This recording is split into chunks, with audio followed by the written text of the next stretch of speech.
Hey there, everybody! Andy here from Legendary Tales, and welcome back to Tales of Legend, a tabletop role-playing game for your worlds, your heroes, and your stories. On this episode of How to Play, we're going to talk about the basics of spellcasting in Tales of Legend. We have a completely different system than most other fantasy games, and I can't wait to unpack it with you. By the end of this video, you will be ready to make a blaster, healer, utility caster, or spell sword in Tales of Legend. Thanks for joining in. Now let's begin. First of all, I'd like to talk a little bit about my philosophy with magic in general, which will be very different from most other tabletop RPGs. But if you are a fan of many other kinds of magical fantasy that you would see in movies, shows, and video games, this will hopefully seem familiar to you in a different way. In games like D&D and Pathfinder, from the beginning, spellcasters were designed to be very weak at low levels, and then scale up gradually until they are near godlike beings. A high-level wizard or druid can remake the fabric of reality. But this isn't the only way to deal with the magic system, and quite frankly, this causes its own issues, especially when balancing with other types of characters like fighters and rangers. Spellcasting in these games also use some sort of spell slot or mana system, where the caster expends a resource pool, and once that pool is exhausted, they are no longer able to cast powerful magic. Although this is a step towards balance, it doesn't capture the fantasy of how spellcasting works in most media, being specifically a product of tradition within the TTRPG genre. In Tales of Legend, magic is scaled much more evenly with the rest of the battle skills that heroes have.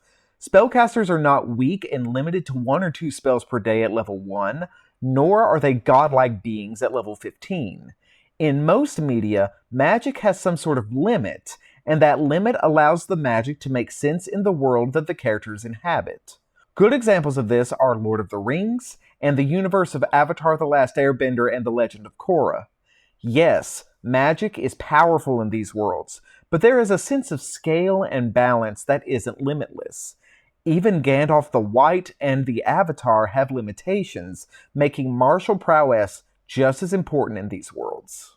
Another aspect of fantasy that I see more often than not is simply that spellcasters don't stop being able to cast magic. Sure, they can become too fatigued to use their powers anymore, but they don't mathematically prepare a certain number of spells per day, and then after they use them all, they can't do anything. As a matter of fact, in many fantasy settings, their magic system doesn't use the concept of spells, but just actively using their magical source.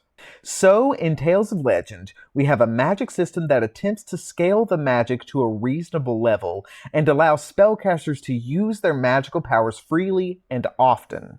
In order to use magic in Tales of Legend, you must first invest at least 1 point in your focus score.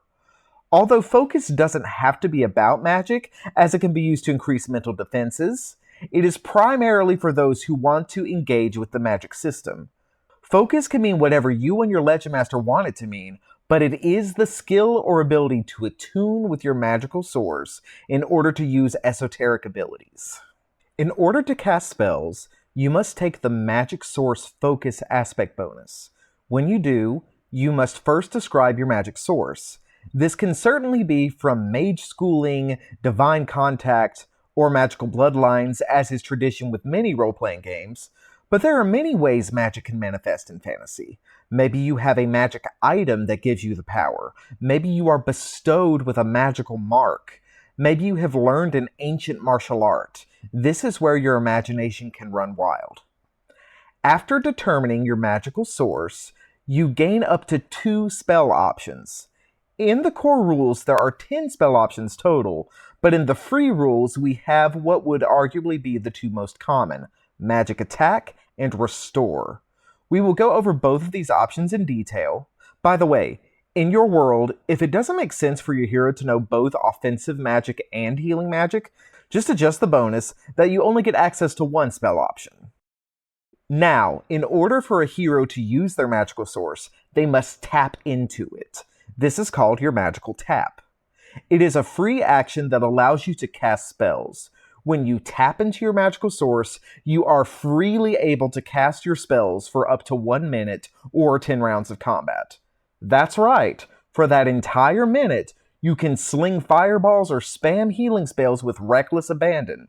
But after your magic tap is used, you must use another free action to tap into your source again to continue. We do have a limit to the amount of magic you can use. Think of this as your magical stamina. Overuse of your connection with your magical source, and you could become too fatigued or overcharged to continue, at least for a little bit. The number of times you can tap into your magical source per day is equal to your focus score. So let's say you put 3 aspect points into your focus score at level 1 because you want to be a dedicated magic user. Then you can tap into your magical source 3 times for a total of 3 minutes or 30 rounds. If that seems like a small amount of time, it is. When you are at level 13, your focus score will most likely be 6 or 7, allowing you to cast for much more of your day. But also, you do have the ability to recover magical taps during your day as well. Every time you take a break, you can restore 1 spent magical tap. And you can take a break up to once every hour, assuming you have the appropriate number of supplies. So, with appropriate fuel and rest, you can use your spells many times throughout the day, with only the danger of multiple scenarios back to back giving you any risk of temporarily burning out of your magical resources. There are a few other special rules for magic we need to discuss: ranking spells, continuous spell effects, and powerful spells. Like other actions, you can only take the magic action twice during your turn. But instead of having a whole host of different spells, we have a ranking system. When you cast a spell of a particular spell option, like a magic attack, that takes a single action point. Before actually casting the spell, however, you have the option to feed additional action points into that spell, giving it more power and effects. This is called ranking the spell. If you expend 1 action point, it is a rank 1 spell. If you expend an additional action point on that spell, it becomes a rank 2 spell, and you can choose from a short list of multiple options how you want to enhance that spell. This makes magic use in Tales of Legend extremely flexible and tactical, and this is what gives higher level spellcasters more power than lower level peers. Some spell effects are meant to linger after initially casting them. This could be creating an illusion, making yourself fly, or buffing your ally. These are called continuous spell effects. Simply put, in exchange for keeping your spell effect active, you start your turn with 1 less action point, as you are spending the action point every round to keep that effect up over time. There is a hard rule that you can only sustain a maximum of 2 continuous spell effects at the same time. When you take resolve damage or are afflicted by a negative status effect, you must make a focus roll in order to not break your focus and drop your continuous spell effect. The difficulty of the focus roll depends on the rank of the spell you are sustaining. A rank 1 spell has a difficulty of 10. For every rank beyond that, the difficulty increases by 2. So for example, if you are sustaining a rank 3 spell and take damage, you need to succeed a difficulty 14 focus roll or drop all of your continuous spells. A powerful spell is a difficulty of rank 5, which would be a roll of 18 or better. Speaking of powerful spells, how often do you see a magic user of some kind in your favorite media overuse their special ability for one extremely powerful effect at the expense of their own health? It's a classic. That is what a powerful spell is in Tales of Legend. Everyone has the ability to cast 1 powerful spell without any consequences. Every spell option has a different powerful spell. We will go over Magic Attack and Restore in just a moment. Once you expend your single powerful spell, you actually can cast another one, but after that, you will gain the Winded status effect. A Winded hero cannot cast a powerful spell. 2 more things about powerful spells before we move on. You can only use a powerful spell once per turn, and you are able to regain 1 use of your powerful spell when you take a break. However, if you are winded when you take a break, you cannot recover your powerful spell. Now that we have gone over all of the general rules for spellcasting, let's talk about the 2 options in the free rules. First, let's begin with Magic Attack. Everyone loves a blaster. Let's see how that works in Tales of Legend. When you first select Magic Attack as one of your options when you take the Magic Source Focus bonus, you get to select up to 2 damage properties that your hero has access to. You can pick any of the 10 damage properties, and then it is up to you to flavor how your magic attacks deal those properties. When you take the magic action, you select Magic Attack as your spell option. Then you select a target within 50 feet of you. You then make a ranged attack using your focus as the modifier. If you beat their physical or mental defense depending on the damage property you are using, you get to roll the resolve damage just like with a ranged attack with a bow. The damage you deal is always equal to a roll of your aptitude die plus your focus score. So, if you have 3 in focus at level 1, you would deal 1d4 plus 3 damage with a rank 1 magic attack.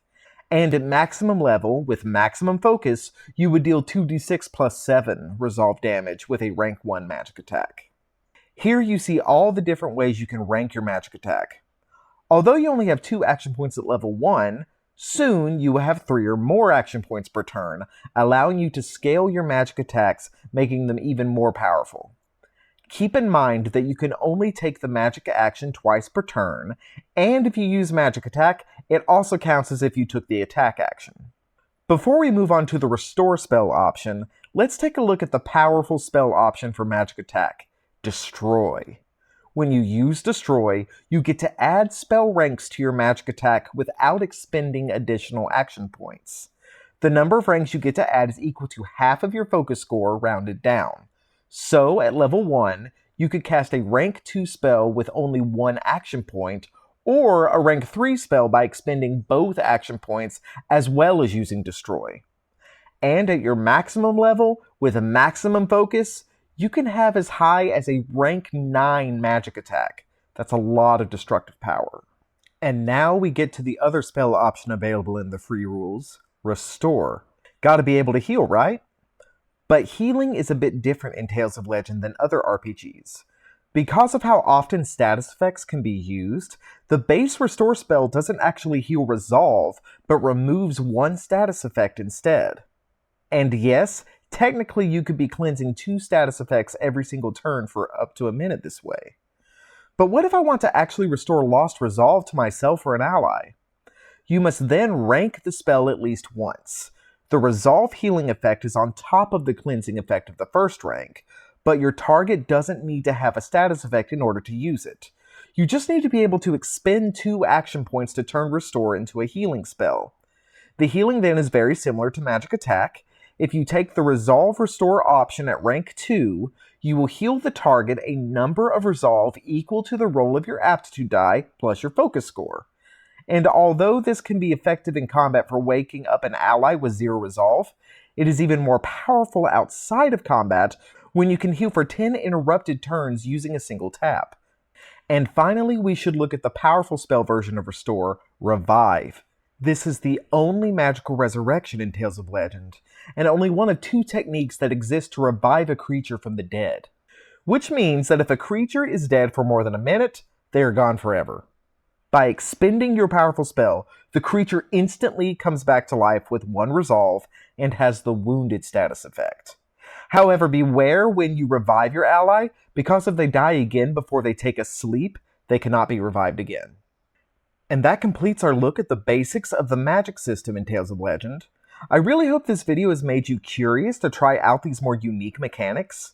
Remember that all of the free goodies are on the website at legendarytalesrpg.com. And if you are already thinking about ways you can blend these spell options with some hero concepts, why don't you come by the Discord server and tell us about it? We might even be able to test it out together. With this video, I have completed all of the basics I wanted to cover in my How to Play series. There are more advanced tactics and mechanics that I want to talk about as well, but I think I'm going to take a break from talking about the rules and switch gears for an episode or 2. Next time, I'm going to start my new series called Let's Build a Hero, and I think I'd like to start with something classic. Next time, we will build a physicality tank together. I hope you will join me for that next video. Have a wonderful day, everybody.